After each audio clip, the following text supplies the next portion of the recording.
दर्शक बंधु ओडिशा रे गोटे चर्चा एवं गोटे खबर बारंबार परिवेषण होउची। से खबरटी होउची ओडिशा रे मेंट हेबो कि। विभिन्न दल विभिन्न कथा कहउछंती।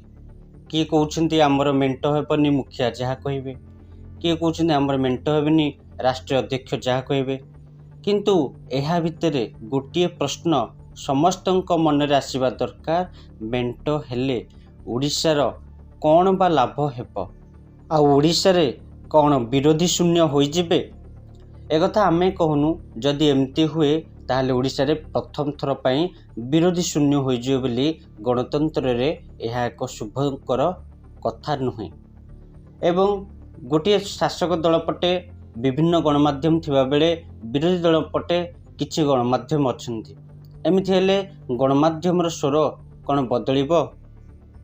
ए क्वेश्चन ए प्रश्न आपण मानक सम्मुख रे आमे रखिलु। आपण माने आमको कमेंट माध्यम जणांतु जे मेंट हेले ओडिशार कौन बा लाभ हबो, कौन बा उन्नति हबो, कौन बा स्वास्थ्य रहिबो।